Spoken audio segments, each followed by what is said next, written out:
yang pertama itu adalah di rumah, lingkungan sekitarnya. Subhanallah, apa yang dikatakan ibu saya, Bu? Sekolah pertama tuh di rumah. Ya Allah, orang tua saya ini masih nahan mau lihat video istri saya. Kasih lihat dulu deh, kasih lihat dulu. Oke, ya. Saya kasih lihat dulu. Bentar.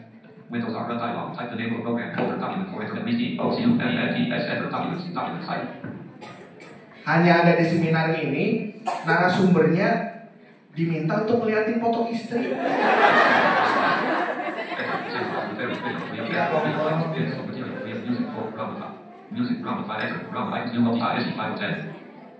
Istri saya namanya siapa? Isya, orang mana berarti? Pandeglang, betul. Istri saya orang Pandeglang.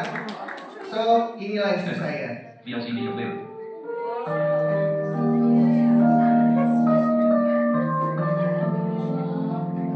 cowok bikin lagu kayak gini nih. Sorry, ini punya gue. Bagaimana Ustadz dan Ustazah? Mungkin ada yang berkata, buat apa orang buta punya istri cantik? Bukan buat saya, tapi untuk kemaslahatan keluarga dan orang-orang lain, bahwa orang buta pun layak untuk memiliki pasangan yang cantik. Jangan nangis dulu, Mas.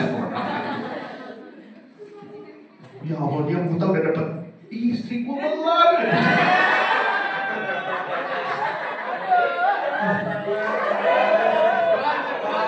Ya, positif aja Mas, doa orang buta manjur, ntar saya doain. Ya, punten ya Pak Aris ya, sambil berbagi. Tadi Pak Aris sudah cerita tentang growth mindset, atau bagaimana kita punya pikiran yang berkembang. Teman-temanku, kalau ketemu dengan tunanetra, apa yang ada di pikiran kita? Nuntun. Saya gue udah haram ya. Jualan kerupuk ya kan? Gitu. Mijit, nah. Ada yang hafiz Quran nggak? Ada. Yang jadi penyanyi di American Got Talent?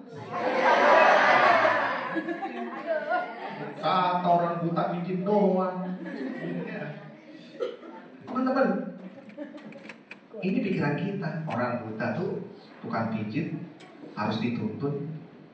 Gue nyampe ke Pandeglang, lamaran coba. Ya, saya ceritain dulu nih karena mau tadi dibahas istri. Positif thinking aja. Dulu saya itu sama saudara-saudaranya kan, kok milihnya dia katanya. Gue kerjain katanya. Udah lamaran suruh datang sendiri sono dari Bekasi ke Pandeglang, jangan dituntun. Gue datang lah. Ya. Artinya apa? Ini menunjukkan bahwa kalau kita mau ikhtiar, insya Allah. Tapi ikhtiar ini nggak akan jalan kalau saya nggak berkembang pikirannya. Dan ini datang dari orang tua saya. Alhamdulillah ketika saya lahir ke dunia ini, nggak ada sound effect ya. Nah, serunya adalah saya lahir tuh nggak menangis. Saya lahir nggak menangis, bukan karena bayi super, karena ternyata ini adalah tanda bahwa saya buta. Saya tidak bisa membedakan yang di luar rahim dan di dalam rahim. Bapak saya itu, subhanallah, makhluk pertama yang melihat saya seperti itu. Gimana rasanya mau menyampaikan ke ibu saya yang akan menyusui? Ini poin penting. Poin penting. Bapak saya memilih untuk accept, menerima. Tidak berpikir bahwa orang buta gak bisa jadi apa-apa. Karena apa? Bapak saya meyakini bahwa ini adalah pemberian Allah yang terbaik. Jadi serius begini ya. Itu yang udah meler. Ini yang dilakukan awalnya. Mungkin orang tua akan berpikir bahwa ada punya anak berkebutuhan khusus, ini adalah sebuah kesialan. Tapi tidak bagi orang tua saya. Alhamdulillah, saya ketika kecil sampai seperti ini dibesarkan dalam kasih sayang yang Allah berikan lewat jalur orang tua saya. Jadi pikiran berkembang. Orang tua saya tidak bilang, nah kamu buta diam aja di rumah, tidak harus ngapa-ngapain. nanti jodoh dicariin sama ustadz di pesantren. Tidak. Apa yang dikatakan orang tua saya? Mas, kamu memang buta mata, tapi insya Allah kamu tidak buta hati. Itu yang disampaikan. Yang diutamakan adalah pendidikan dan religi. Ini yang diutamakan oleh orang tua saya. Kenapa? Karena mereka percaya bahwa salah satu skill yang saya punya adalah menjadi guru. Makanya saya disekolahin Bapak Ibu sampai mutang-mutang itu di sekolahin yang tinggi. Jadi saya sempat masuk di SLB, tapi ketika saya SMP sampai alhamdulillah menyelesaikan S2 saya sastra Inggris, saya di sekolah umum. Nah, ini butuh dukungan kalau kita bicara soal growth mindset. Apa yang terjadi ketika saya melamar di sekolah umum, gurunya nggak mau terima. Langsung pukul rata, orang buta nggak bisa ngeliat, nggak bisa baca di tulisan di papan tulis, tidak bisa baca tulisan di buku cetak. Apa yang terjadi? Orang seperti saya nggak akan pernah ada. Betul Pak Rizky? Nggak ada. Mau semangatnya bagaimana saya kalau sekolah tidak menerima? Nggak akan ada. Makanya saya ingin berterima kasih kepada guru saya. Yang pertama Bu Ati dari SMP 226 yang menerima saya. Ada juga namanya Bu Nunung dari 226. Sini kan Bu Nunung. Iya. Saya ceritain. Bu Nunung itu guru ekonomi saya. Saya waktu itu karena kecapean, saya nggak ngerjain tugas. Apa yang beliau lakukan? Atau kalau teman-teman guru ada di posisi Bu Nunung, apa yang mau teman-teman lakukan ke saya? Ya udah, atau dihukum? Ya udah, disuruh istirahat. Alasannya apa? Kesian orang buta. Apa yang dilakukan Bu Nunung? Berdiri di lapangan, menghadap ke arah timur katanya. Matahari pagi sehat. Apa teman-teman yang saya lakukan pada saya? Saya tertawa. Kenapa saya tertawa? I can be the same like others. Murid lain dihukum, gue juga dihukum. Ini persamaan hak. Bukan cuma bisa sekolah dengan layak. Oh, kalau nggak kerjain tugas apa yang dilakukan? Hukum. Tapi saya terima itu dengan baik, alhamdulillah. Growth mindset. Saya tidak mau tunanetra hanya kuliah di lembaga pendidikan luar biasa, hanya menjadi penyanyi saja. Saya ingin I can speak English. Saya pengen bisa jadi guru. Saya ingin bisa menjadi seorang penulis.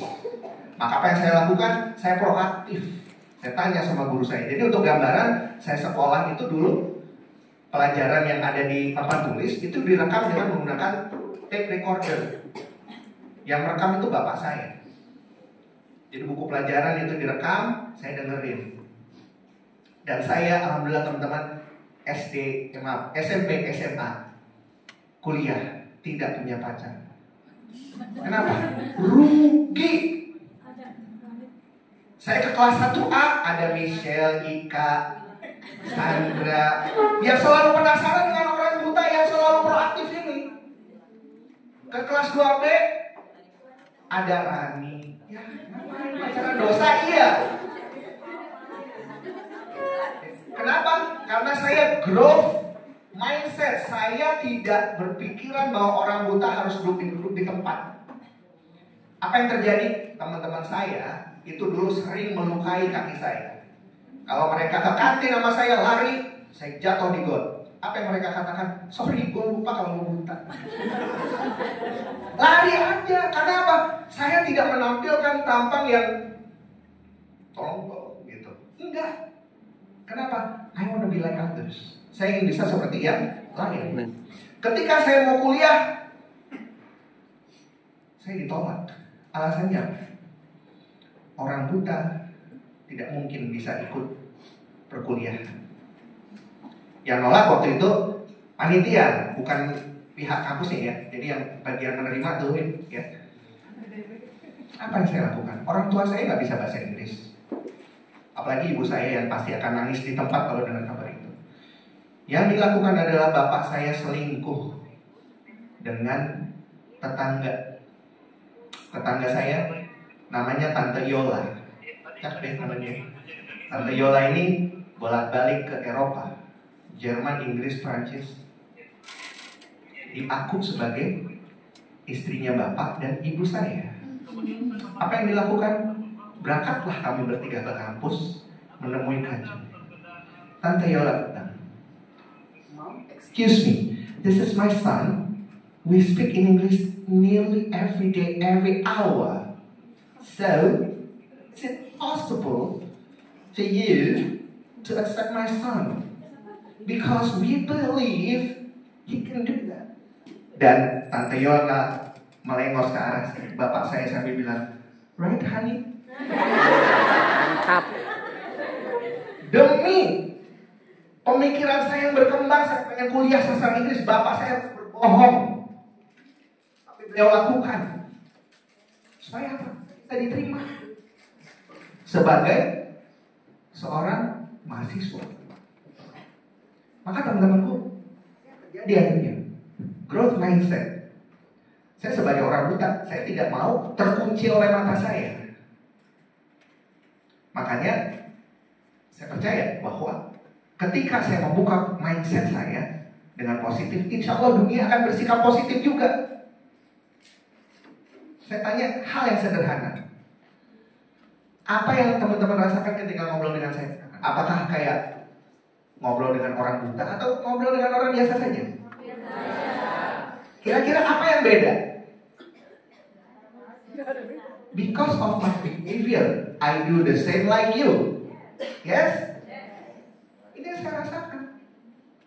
Tapi saya punya pilihan. Saya juga punya pilihan untuk pasrah sama kebutaan saya. Saya diam aja di rumah. Nanti ada yang datang bawa jodoh, bisa. Tapi akhirnya saya tidak menjadi manusia yang bermanfaat bagi orang lain. Maka ini cita-cita saya. Maka teman-temanku, ada satu hal simple yang mau saya katakan. Teman-teman merasa berat jadi guru? It's okay. Teman-teman tidak bahagia merasa jadi guru? It's okay. You want to resign from here? You want to resign from here? It's okay. But I just want to give you a question. Boleh teman-teman tuh tanya begini?